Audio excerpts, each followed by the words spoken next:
Astuce pizza, comment la réussir? Quelles sont les étapes, les procédés? Quelles sont les choses à mettre en place, le protocole pour pouvoir la réussir à tous les coups? On en parle dans cette vidéo. À tout de suite.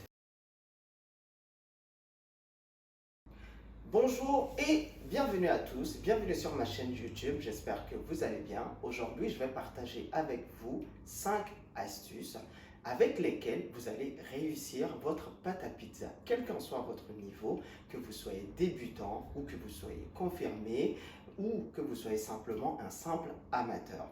On va commencer. L'astuce numéro 1, c'est le choix de la farine. Voyez-vous, les farines n'ont pas tous les mêmes propriétés. Il faut d'abord sélectionner le plus souvent une farine qui a une teneur en protéines assez élevée. Les farines qui ont des teneurs en protéines assez élevées ont un taux d'absorption d'eau beaucoup plus élevé.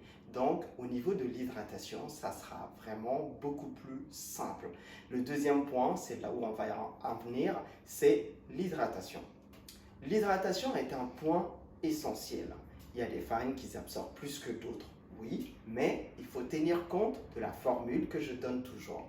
En moyenne, en règle générale, c'est 60%. Quantité de farine fois 60 divisé par 100. Si vous hydratez beaucoup trop votre pâte à pizza, elle va devenir tout simplement collante. Et si vous ne l'hydratez pas assez, elle va être assez sèche. Donc, il faudrait faire attention par rapport à l'hydratation. Le troisième point, ça va être le pétrissage.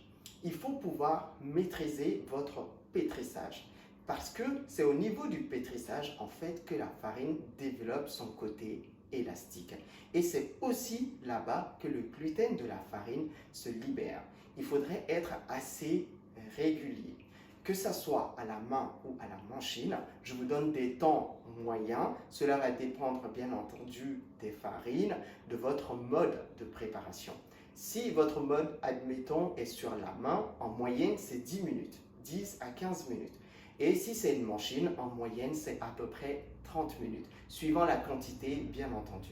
Maintenant, le quatrième point, c'est le temps de repos.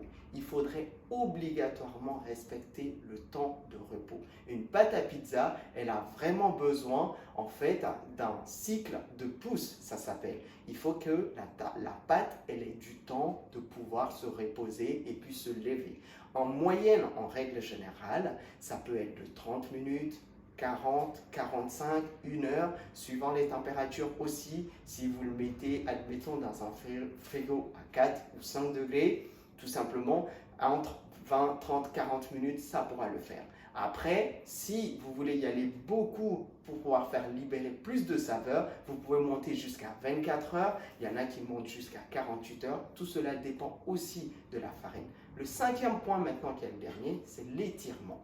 Pour pouvoir étirer votre pâte à pizza une fois que vous avez compris toutes ces étapes-là, ça va être l'étirement. Et sur l'étirement, prenez toujours la précaution de saupoudrer d'abord de farine.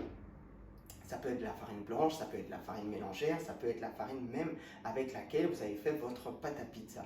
Il faut la saupoudrer. Cela vous permet en fait de pouvoir étirer votre pâte sans que ça ne colle. Ne la saupoudrez pas non plus de beaucoup, sinon au risque de modifier tout simplement votre recette. Et à ce compte-là, la pâte à pizza, elle va encore plus assécher. N'hésitez surtout pas de partager la vidéo, de mettre un pouce à l'air et surtout de vous abonner pour d'autres astuces.